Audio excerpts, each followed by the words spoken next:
जय हिंद साथियों, मैं पूजा चौहान ट्रिक एकेडमी में आपका स्वागत करती हूँ। आज हम पढ़ने वाले हैं वचन, उसके बाद हम लिंग वगैरह पढ़ेंगे। जो भी छोटी छोटी व्याकरण की चीज़ें हैं हिंदी में, हम पहले वो खत्म कर देते हैं, फिर हम शुरू करेंगे संधि और अलंकार, जिनमें से क्वेश्चन पूछे जाते हैं। पहले जो ये शब्द पूछे जाते हैं वचन वगैरह के, वचन कितने प्रकार के होते हैं, छोटी मोटी चीज़ें, लेकिन वचन के भी अलग अलग नियम होते हैं। तो वचन को सही तरीके से पहचानने के लिए आजकल ऐसा होता है कि वाक्य दे देते हैं और पूछते हैं कि इस वाक्य में कौन सा वचन दिया गया है, तो ये आपको पहचानना होता है। तो इस तरीके के क्वेश्चन लेकर हम आपके सामने हाजिर हुए हैं आज ट्रिकी एकेडमी के। ठीक है, तो शुरुआत करते हैं हम वचन की। वचन जो होते हैं ये दो प्रकार के होते हैं।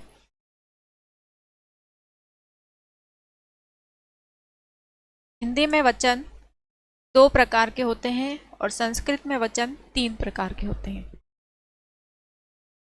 तो हिंदी का हम पढ़ रहे हैं, इसलिए हम पहले हिंदी के वचन समझेंगे कि ये कितने प्रकार के होते हैं। वचन जो होते हैं दो प्रकार के होते हैं, एक वचन और दूसरा होता है बहुवचन। एक वचन और बहुवचन। एक वचन हम उन्हें कहते हैं, सबसे पहले हम वचन की बात करते हैं कि शब्द के जिस भी रूप से उसके एक अथवा अनेक होने का बोध होता है, मतलब कि शब्द जो दे रखा है उसके हिसाब से अगर वह एक है या अनेक है, इस चीज का बोध होता है, वही क्या कहलाता है, वचन होता है। ठीक है, आप चाहे तो यहाँ परिभाषा लिख सकते हैं कि जब किसी संख्या के या किसी जाति के, किसी शब्द के, लिख लो, किसी शब्द के एक या अनेक होने का बोध होता है, किसी शब्द के एक या अनेक होने का बोध क्या कहलाता है, वचन कहलाता है। ठीक है, किसी भी शब्द के एक या अनेक होने का बोध क्या कहलाता है, शब्द कहलाता है। उसके बाद में बात आती है कि वचन कितने प्रकार के होते हैं। तो वचन दो प्रकार के होते हैं, एक वचन और बहुवचन। एक वचन जिसमें हम एक चीज की गणना करते हैं या शब्द के जिस रूप में हम उसके एक होने का बोध करवाते हैं, उसको क्या कहा जाता है, उसको एक वचन कहते हैं। ठीक है, जब भी किसी शब्द में एक होने का बोध होता है, संकेत होता है, तो वो क्या कहलाता है, एक वचन। एक होने का संख्या में, ठीक है, यहां पर लिख लीजिए आप, संख्या में, संख्या में एक होने का बोध क्या कहलाता है, एक वचन कहलाता है। और ज्यादा होने पर, एक से ज्यादा होने का बोध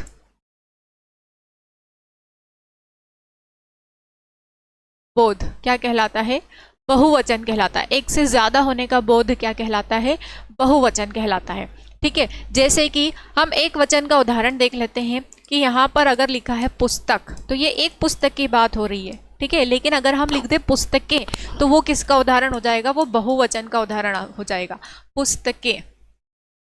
ठीक है, रास्ता मतलब एक रास्ता, और रास्ते मतलब बहुत सारे रास्ते हो गए, तो ये बहुवचन का उदाहरण हो जाएगा। तो इस तरीके से आप एक वचन और बहुवचन को बहुत ही आसान तरीके से समझ सकते हैं। हमने लिखा है यहाँ पर लड़का, लड़का अगर हमने लिखा है तो मतलब एक लड़का हो गया, लेकिन हमने यहाँ लिख दिया लड़के, तो ये बहुत सारे लड़के हो गए हैं। ठीक है, हमने लिख दिया पतंग, पतंग एक हो गई, लेकिन हमने लिख दिया पतंगे, तो ये बहुत सारी पतंगे हो गई। तो ये एक वचन और बहुवचन में यही अंतर होता है कि जब भी शब्द में किसी एक संख्या का बोध होता है तो वो क्या कहलाता है, वो एक वचन कहलाता है।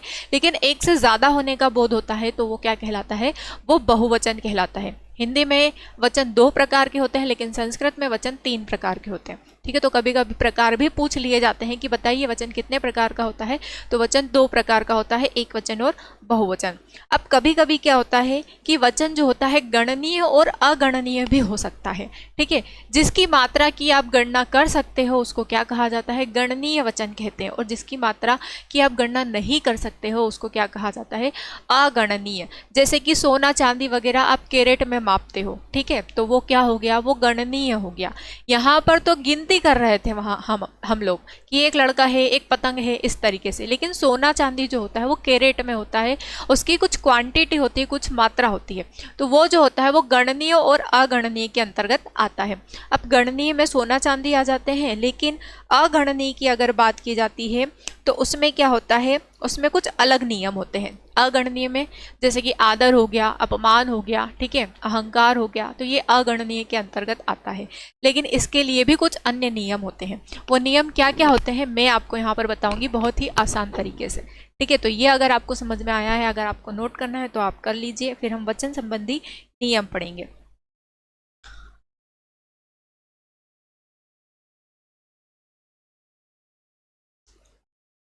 देखो, जनरली क्या होता है, सामान्यतः क्या होता है कि हम एक संख्या के लिए किसका प्रयोग करते हैं, एक वचन का, और एक से ज्यादा संख्याओं के लिए किसका प्रयोग करते हैं हम, बहुवचन का। लेकिन वचन के कुछ नियम है, ठीक है, आप यहां लिख लीजिए वचन संबंधी नियम।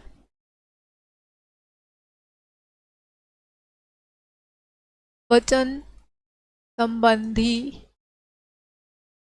नियम, वचन संबंधी कुछ नियम है। जैसे कि अगर किसी व्यक्ति के प्रति आदर व्यक्त करना होता है तो वो किस में मापा जाता है, या उसको किस वचन के रूप में प्रकट किया जाता है। तो हमेशा बात याद रखना कि आदर जो होता है, किसी का आदर करना जो होता है, उसको बहुवचन में प्रकट किया जाता है, बहुवचन में मापा जाता है या गिना जाता है।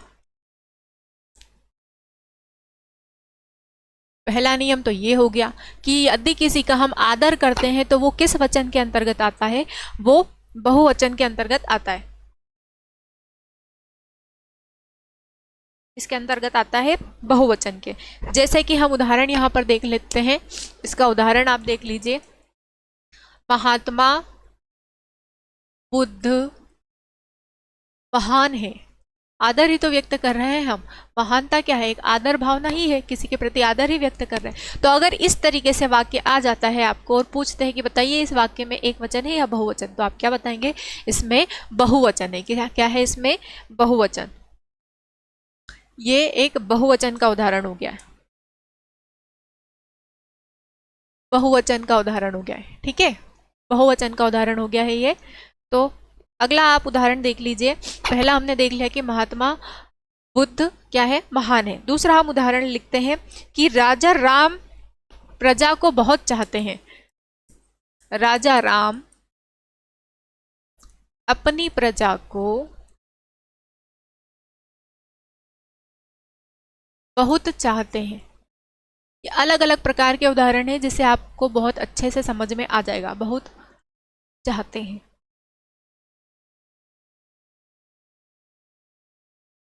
अपनी प्रजा को बहुत चाहते हैं, तो ये भी किसका उदाहरण हो गया, ये भी बहुवचन का उदाहरण हो गया। ये सारे बहुवचन के उदाहरण हैं जो आदर के अंतर्गत आते हैं। हमने अगला उदाहरण लिखा है, माता जी पहुंच गई होगी, माता जी पहुंच गई होगी। तो ये भी हम माता जी के प्रति आदर भावना व्यक्त कर रहे हैं, तो ये भी किसका उदाहरण हो गया, ये बहुवचन का। पहले क्या होता था कि कोई शब्द दे दिया जाता था और पहचाना जाता था कि बहुवचन है या एक वचन है, लेकिन अब क्या होता है, अब वाक्य दे दिए जाते हैं और उसमें कहते हैं कि बताइए इस वाक्य में एक वचन है या बहुवचन। तो आप यहाँ पर आसानी से ये कर सकते हो, सीख सकते हो कि किसको हम बहुवचन गिनेंगे और किसको हम एक वचन में गिनेंगे। अब अगर दूसरा नियम की तरफ हम बढ़ते हैं, तो दूसरा नियम जो होता है वो अधिकार, अभिमान और बड़प्पन को जताने के लिए किया जाता है। जैसे कि हम मैं के स्थान पर हम किसका प्रयोग करते हैं, हम का। तो हम जो है वो बहुवचन का शब्द है और मैं जो है वो एक वचन का शब्द है। तो यहाँ पर आपको बताया गया है कि हम मैं के स्थान पर कभी कभी बहुवचन का प्रयोग भी कर सकते हैं, ठीक है। तो ये बड़प्पन जताने के लिए होता है।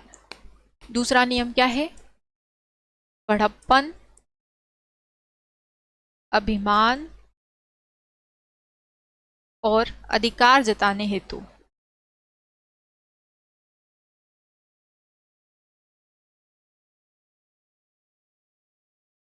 अधिकार जताने हेतु में जो है किसका है, एक वचन। एक वचन के स्थान पर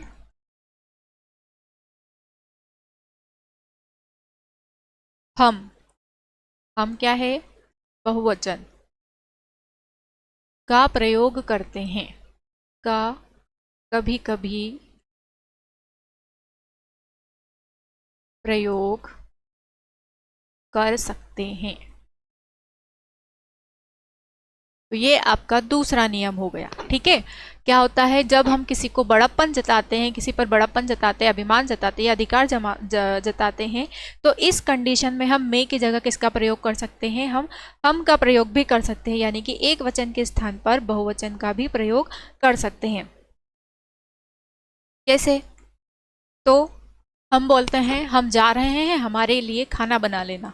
उदाहरण आप पहला देख लीजिए। जब कोई मालिक कहीं जाता है तो नौकर से कैसे बात करते हैं, हम जा रहे हैं, हम जा रहे हैं, तो हमारे लिए भी खाना बना लेना।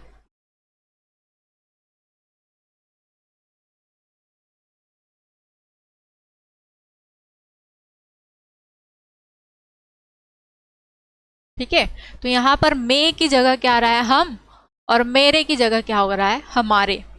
यहाँ पर मैं आना चाहिए था और यहाँ पर मेरे आना चाहिए था, लेकिन यहाँ हमने किसका प्रयोग किया है, हम और हमारे का। तो इस तरीके से ये दूसरा नियम भी कंप्लीट होता है वचन संबंधी। ठीक है, तीसरा जो नियम है, संज्ञा में कभी कभी बहुवचन प्रयुक्त होते हैं। जैसे कि कुछ शब्द दे दिए जाते हैं आपको और पहचानने के लिए कहा जाता है कि बताइए इसमें कौन सी मतलब कौन सा वचन है, किस संज्ञा में कौन सा वचन है, आपसे ये पूछा जाता है। तो तीसरा नियम इसी से संबंधित है, नियम तीसरा। ठीक है, कि किसी संज्ञा, कुछ संज्ञा शब्द सदा कैसे होते हैं, बहुवचन में होते हैं। तीसरा नियम क्या है, कुछ संज्ञा शब्द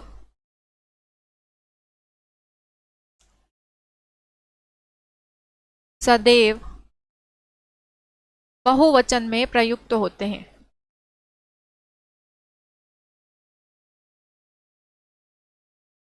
बहुवचन में प्रयुक्त होते हैं। जैसे मैं आपको वो शब्द बता देती हूँ ताकि आप आसानी से एग्जाम में पहचान सकते हो। जैसे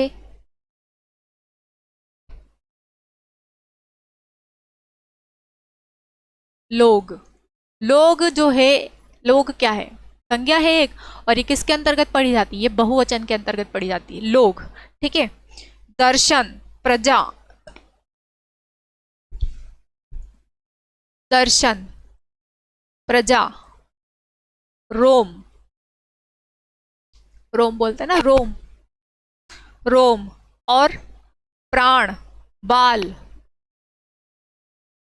प्राण भी क्या है, बहुवचन में गिना जाता है। हमारे प्राण, उसने प्राण त्याग दिए, हम ऐसा बोलते हैं ना, हम उसने प्राण त्याग दिए, हम ऐसे थोड़ी बोलते हैं उसने अपने प्राणे त्याग दिए या अपने प्राणों त्याग दिए, ऐसे नहीं बोलते। हम क्या बोलते हैं, हम उसने अपने प्राण त्याग दिए। तो प्राण भी किस में प्रयोग होता है, ये भी किस में प्रयोग होता है, बहुवचन में इसका प्रयोग होता है। ठीक है, किस में प्रयोग होता है, बहुवचन में। इसके अलावा बाल, बालों, बाल, होश, होशे उड़ा दिए, ऐसे नहीं बोलते, हम क्या बोलते हैं, होश उड़ा दिए।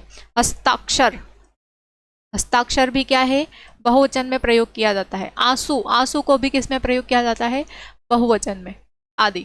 ठीक है, ये मैंने रेड रेड इंक से इसीलिए लिखा है ताकि आप इनके ऊपर थोड़ा हाईलाइट करें और एग्जाम में अगर आए तो आप फटाफट कर दें कि ये क्या है, बहुवचन में प्रयोग की जाने वाली संज्ञा है। उसके बाद में कुछ संज्ञाएं एक वचन में प्रयोग की जाती है।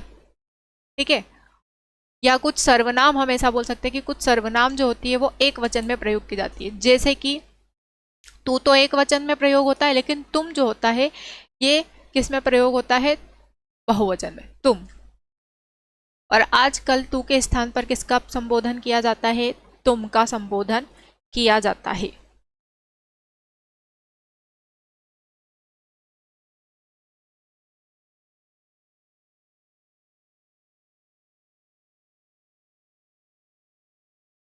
चौथा, चौथा नियम जो है इसका क्या होता है कि एक वचन की जो सर्वनाम होती है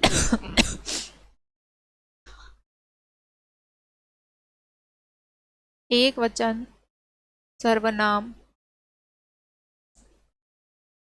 तू के स्थान पर तुम का प्रयोग क्या होता है कि जो तू हम प्रयोग करते हैं, तू सर्वनाम का जब हम प्रयोग करते हैं तो वो बहुत ही अपमानजनक लगता है, या जो हमारा बहुत करीबी होता है तो हम उसके लिए तू का प्रयोग करते हैं। लेकिन अगर हमें किसी को सम्मान प्रकट करना है तो हम तू के स्थान पर किसका प्रयोग करते हैं? तुम का प्रयोग। लेकिन ये तुम गिना किस में जाता है? ये गिना जाता है केवल एक वचन में ही गिना जाता है, ठीक है। जैसे कि हम बोलते हैं कि शालिनी तू बहुत खराब है, तो हम तू उसके लिए प्रयोग कर रहे हैं, तो उसे तो वो हमारे बहुत ही करीब है इसलिए उसे तो अच्छा लग रहा है। लेकिन अगर कोई दूसरा इसको सुनता है तो कैसा बोलता है कि यार किस तरीके से बात कर रहे हैं ये, तो ये गलत लगता है। इसीलिए हम क्या बोलते हैं कि शालिनी तुम बहुत खराब हो, इस तरीके से हम प्रयोग करते हैं। तो वो सम्मान जनित सम्मान वाली बात को संबोधित करता है, इसीलिए हम तू के स्थान पर किसका प्रयोग कर लेते हैं? तुम का। लेकिन यह तुम किस में गिना जाता है? हमेशा एक वचन में ही गिना जाता है। तो ये चौथा नियम हो गया है किसका? वचन का। अब पांचवा नियम हम पढ़ते हैं। कुछ संज्ञा शब्द होते हैं जो एक वचन में प्रयोग किए जाते हैं, वो भी आप देख लीजिए कौन कौन से होते हैं वो।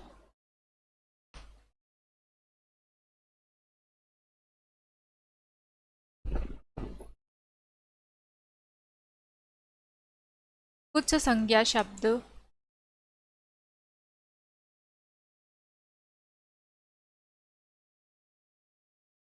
एक वचन के लिए प्रयोग किए जाते हैं।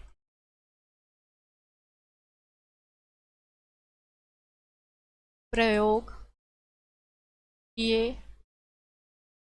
जाते हैं। जैसे कौन कौन से शब्द हैं वो? जनता। उदाहरण के लिए आप लिखिए, क्या है? जनता। हम जनता जो होती है, मतलब जनता शब्द जो होता है वो एक वचन में प्रयोग करते हैं, ठीक है। अगला है वर्षा, पानी, भेड़। भेड़ भी हम किस में प्रयोग करते हैं? एक वचन में ही प्रयोग करते हैं भेड़ का। भेड़ नहीं, सॉरी, भीड़। भेड़ नहीं आएगा, भीड़। भेड़ तो पूरी एक जाति हो जाती है, ये भीड़ आएगा। भीड़। पुलिस। पुलिस शब्द का एग्जाम में बहुत पूछा जाता है कि पुलिस शब्द जो है एक वचन के अंतर्गत आता है या बहुवचन के अंतर्गत आता है, तो ये किस में आता है? एक वचन के अंतर्गत आता है। इसके अलावा क्या है? दूध। दूध का प्रयोग भी किस में किया जाता है? एक वचन में ही किया जाता है। दूध का प्रयोग किस में किया जाता है? एक वचन में। इसके अलावा आग। आग का भी प्रयोग एक वचन में ही किया जाता है। तो ये एक वचन वाली संज्ञा है जिनका प्रयोग जो शब्द दिए जाते हैं उनके हिसाब से एग्जाम में क्वेश्चन पूछे जाते हैं कि बताइए वर्षा किस वचन के अंतर्गत आता है, एक वचन या बहुवचन। तो वर्षा एक वचन के अंतर्गत आता है। लोग किस वचन के अंतर्गत आते हैं? लोग बहुवचन में आते हैं। लेकिन जनता अगर बात आती है तो जनता एक वचन में आते हैं। इसके बाद में कुछ एक वचन के अन्य भी शब्द है, वो भी देख लीजिए आप कौन कौन से हैं, जो कुछ समूहों में जुड़कर किस में परिवर्तित हो जाते हैं? बहुवचन में।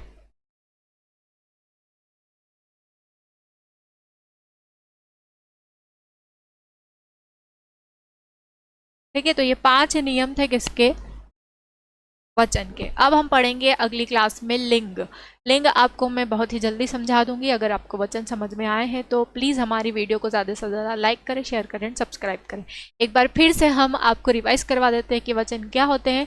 तो वचन जो होते हैं किसी भी संख्या या शब्द को एक संख्या में या अधिक संख्या में प्रदर्शित करना या उसका बोध करवाना ही क्या कहलाता है? वचन कहलाते हैं। और वचन 2 प्रकार के होते हैं, एक वचन और बहुवचन। एक वचन जब एक ही संख्या का बोध करवा या एक ही शब्द का बोध करवाते हैं तो उसको एक वचन कहते हैं, और एक से अधिक शब्दों का बोध करवाते हैं उसको बहुवचन कहते हैं।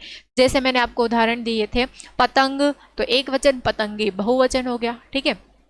उसके अलावा रास्ता, एक रास्ते बहुवचन हो गया। तो इस तरीके से बहुवचन और एक वचन में आप डिफरेंस आप पता कर सकते हो, ठीक है। इसके अलावा जो वचन होते हैं ये गणनीय और अगणनीय भी होते हैं। जैसे कि अगर कोई भावात्मक होते हैं उनको अगणनीय कहा जाता है, लेकिन जिनको गिना जा सकता है जैसे कि सोना चांदी कोई धातु वगैरह हो गए तो उसको गणनीय वचन कहा जाता है, ठीक है। कभी कभी पूछ लिया जाता है कि सोना किस प्रकार का वचन है, तो ये गणनीय वचन के अंतर्गत आता है। और आभार व्यक्त करना, अभिमान व्यक्त करना, अधिकार व्यक्त करना, ये किस में आता है? तो ये अगणनीय वचन के अंतर्गत आता है। इसके कुछ नियम होते हैं, जैसे कि अगर कोई व्यक्ति आदर व्यक्त करता है तो वो किसके अंतर्गत आता है? वो बहुवचन के अंतर्गत आता है। लेकिन अगर कोई व्यक्ति अभिमान, अहंकार और अधिकार, बड़प्पन प्रकट कर रहा है तो वो किसके अंतर्गत आता है? वो एक वचन से किस में परिवर्तित हो जाता है? बहुवचन में परिवर्तित हो जाता है। जैसे कि मैं से क्या हो जाता है? हम हो जाता है। तो ये दूसरा नियम था। तीसरा नियम, जब सर्वनाम तू के लिए हम तुम का प्रयोग करते हैं तो इसमें कोई परिवर्तन नहीं होता है, यही तीसरा नियम है। और चौथा नियम क्या था? कि संज्ञा शब्द सदैव बहुवचन में प्रयुक्त होते हैं। कौन कौन से होते हैं? वो लिख दिए हैं, लोक, दर्शन, प्रजा, रोम, प्राण, बाल, होश, हस्ताक्षर, आंसू, ये हमेशा बहुवचन में ही प्रयोग किए जाते हैं। और एक वचन में प्रयोग किए जाने वाले कौन से हैं? जनता, वर्षा, पानी, भीड़, पुलिस और दूध, आग। एग्जाम में इन शब्दों में से कोई एक पूछ लिया जाएगा कि आप बताइए कि इनमें से कौन सा एक वचन है और कौन सा बहुवचन है। तो आप इन शब्दों को बहुत अच्छे से पढ़ लीजिएगा कि ये वाले शब्द एक वचन में और वो वाले शब्द बहुवचन में प्रयोग किए जाते हैं। तो ये वचन कंप्लीट हो गए हैं। अगली क्लास में हम लिंग पढ़ेंगे। छोटी छोटी जो भी चीज़ें हैं व्याकरण की, हम आपको 1 से 2 दिन में आपको पूरा कवर करवा देंगे। ठीक है, तो बने रहें आप ट्रिकी अकेडमी के साथ में और करते रहे अपनी तैयारी ट्रिकी अकेडमी के साथ में। जय हिंद साथियों, धन्यवाद।